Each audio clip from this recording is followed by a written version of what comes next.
Coming into the season, I definitely had my doubts when a lot of people were building up the Washington Commanders as a dark horse playoff team, but I can start to see the vision a little bit more now after what was a phenomenal game for the Commanders on Monday Night Football against the Cincinnati Bengals, which saw them pull off the upset win 38-33.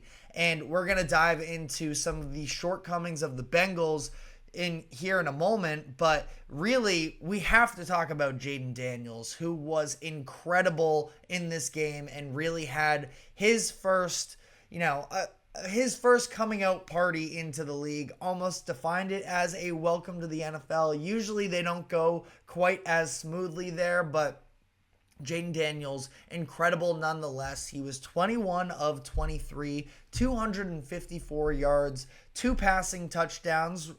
He had been coming into this week with 0, so recorded his first and second touchdowns through the air there, and then added an additional 39 yards on the ground with a third touchdown on the ground as well. So, like I mentioned, recorded his first passing touchdown in this game, did so by passing to an offensive lineman, Trent Scott, in what was a very well drawn up play by Cliff Kingsbury, their offensive coordinator, who of course has seen a lot of scrutiny over the years. And I thought overall he called an incredible game there for Washington. This is the second straight game that the Commanders have not punted the football. They have scored on every single possession outside of kneel downs in each of the past 2 weeks, which is just incredible for them. And we saw, again, Jayden Daniels really taking that next step, because last week in week 2, they did win. They did score on every possession, but they were unable to actually punch it into the end zone. This time, all but one possessions resulted in touchdown scores for them, so great to see there. Daniels accounted for 298 total yards out of Washington's 356, so he was really the catalyst behind this entire thing, and it was some of still him using his legs, but I think that when you look at the development week to week from what we have seen with Daniels, of him beginning to air the ball out more, that is really what I was sort of waiting on to see if that arm was going to translate to the NFL. We already knew that he was an elite athlete and that he can scramble. Is he going to be able to have the right instincts? And the arm talent was obviously there, but it's more so just the understanding of when to attack and how to attack. And Jayden Daniels definitely came through there. I went back and I looked at the number of pass attempts and completions for Jayden Daniels at the line of scrimmage throughout these first few weeks. Week 1, 9 out of his 17 completions were either at the line of scrimmage or behind it. Week 2, 12 out of 23 went for essentially 0 air yards. In this game, just 7 of his 21 pass completions were at the line of scrimmage, and he had more completions of 10 or more yards downfield than he did at that line of scrimmage. So we're seeing the game expanding for him week by week, and Cliff Kingsbury and this coaching staff trusting him to air it out. And I think it's also him trusting himself as well, because there were, maybe a couple moments that the broadcast highlighted during this game where Daniels, it still didn't seem like trusted himself and his eyes there, where there was a play to, I think one was to Noah Brown, another was to Ben Sinnott, a couple of their tight ends that he could have attacked more, but still, he's working his way into this, and he took the deep shots when they were there, which resulted in 2 beautiful passes to Terry McLaurin downfield, the 55-yard reception down the left, and the 27-yard touchdown strike that really sealed the game for Washington in the fourth quarter with about 2 minutes left in the game.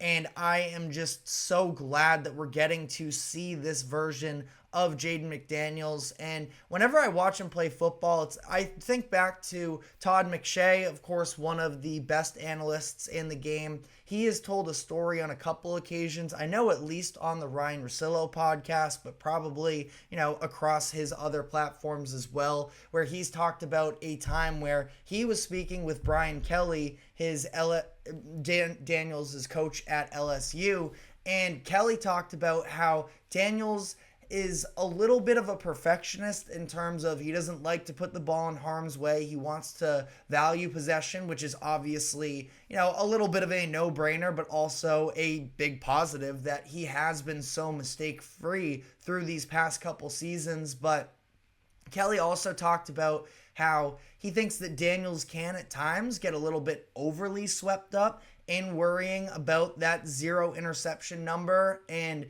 that it holds him back sometimes from making the more difficult throws downfield and on some of those anticipation routes. So I don't think that we're 100% of the way there with him, that he is fully trusting everything, but we're seeing it step by step, which is all you can really ask for. And again, with the incredible talent that he has as well, is just showing that things are really starting to shape up for him. And again, just the developmental process of him does seem to be going so well up to this point. And when he was first able to, really explode here in week 3, gets an opportunity to do it on primetime. I don't know if that's technically considered primetime with it going up against the other game as well, but considering it had the Aikman and Buck booth there, I'm assuming it was, but either way, he was just excellent. And the rest of the offense, they were good enough. I mean, I think that Jayden Daniels is very clearly the identity of that offense, both in the passing and running games. His ability to run those read options and such do just strike such fear into opposing defenses, where it's funny, coming into this week, there were all the comments about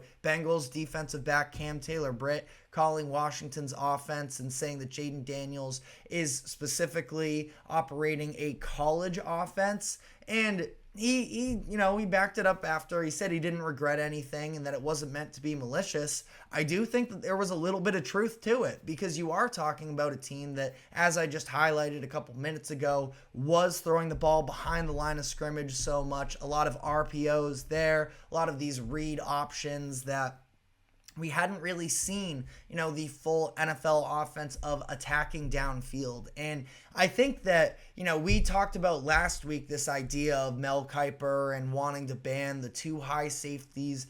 The reality is, if you want to have those downfield strikes, you have to earn them. And in order to earn them, you have to attack the line of scrimmage, which the Commanders did an all right job of. I will say, I think that, their running game probably could add a little bit more dynamicism to it, where Eckler looked really good. I mean, he broke out for that 24-yard touchdown, showed off the, acceleration there. But Brian Robinson Jr., who I do think is a very talented running back, he was bottled up for the most part in this game, 16 carries for 33 yards. The offensive line wasn't getting all that much push in the goal line, so it took a couple tries sometimes for the Commanders to actually punch one in when they got inside basically that 1-yard line. But overall, I mean, they converted just about every opportunity that they did, and sort of bringing it back to this idea of Washington's offense taking that next step,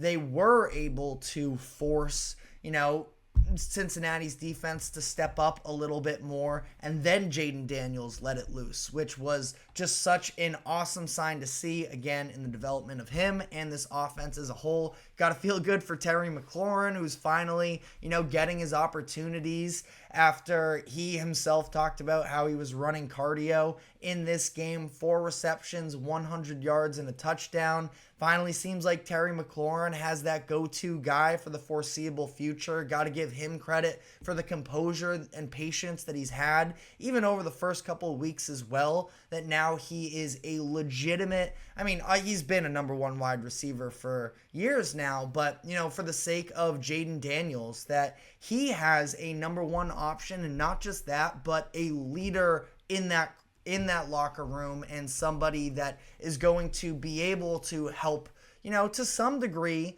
coach him through some of these mistakes and continue to grow from it. So I think that there are so many positives to come out of this game for the Commanders. That being said, on the other end, you are playing a difficult Bengals offense. And, this discourse now that Joe Burrow didn't play well enough, that was a big discussion on ESPN earlier this morning.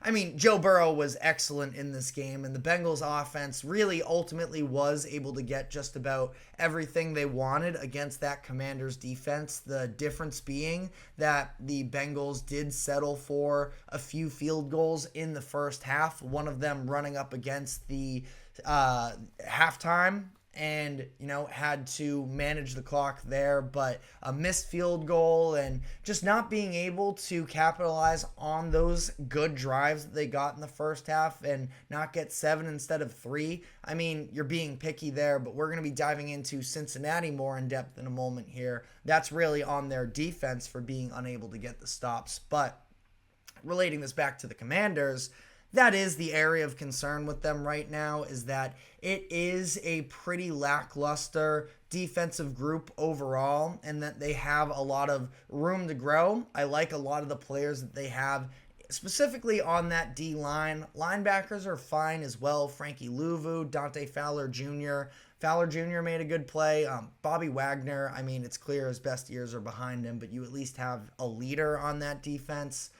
Secondary has a lot of room to grow up to this point, and Emmanuel Forbes did miss this game, their first-round pick from 2023. Not somebody that I think is elite at this point, but, still a body that could definitely help contribute, force Sanistril to play a little bit more on the outside as opposed to playing in the nickel like he's used to. Sanistril ended up getting beat on that first Jamar Chase touchdown down the left sideline. So the defense still has a lot of things that they need to answer over time. You think that Dan Quinn, given his background, will be able to help coach that up overall, but this is a Commanders team that, again, like I mentioned at the top of the segment here, a lot of people are anticipating, or at least picked them to be dark horses for the playoffs this year.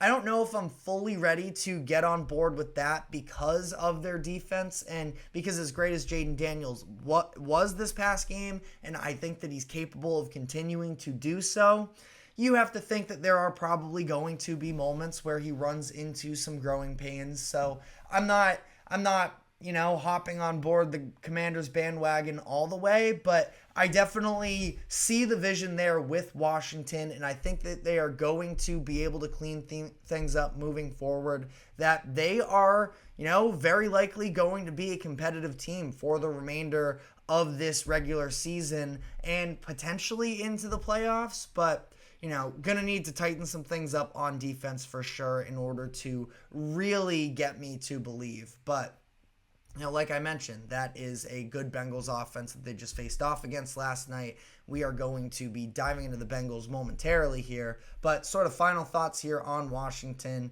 Jayden Daniels has taken, at least for the time being, the driver's seat for the Rookie of the Year race, is now the favorite. Feels like a pretty good bet, all things considered, moving forwards here, that, being the quarterback that's gotten off to this hot start, I'm not ready to, fully count out Caleb Williams. I thought he had a lot of good moments in that Colts loss, even if there were also some really bad moments as well. But, Commanders, you have to feel good for them. They've basically been searching for that quarterback since Robert Griffin III went down with the injury, and it seems like they might finally have their guy. So, bright future coming here in Washington. Again, I sort of glazed over it, but Cliff Kingsbury, not somebody that I myself have been overly positive of necessarily throughout the course of his career, but proving that he can actually get it done at the NFL level. And, I think that maybe he was just promoted too quick into being the Cardinals head coach when that was the case, a handful of years ago. Right now, he can focus on what he is good at, and that's player development and scheming things up for a it's not a derogatory term. Jayden Daniels has a lot of college football skills that now his job is to sort of take those college skills and translate them to the next level. And that was on display last night. No notes in terms of the game that Kingsbury called. So a lot of positive there. Some real negativity on the other end of this game, though, as the Bengals fall here to 0-3 after 3 weeks and have a massive battle ahead of them to be able to overcome this and make the playoffs. So I want to talk about whether or not the Bengals season is over before it even really started. But before we get into that, we do have to take a quick break. So we are going to be right back with more on this Bengals conundrum. But first, we are going to step away for a moment. Don't go anywhere. We will be right back.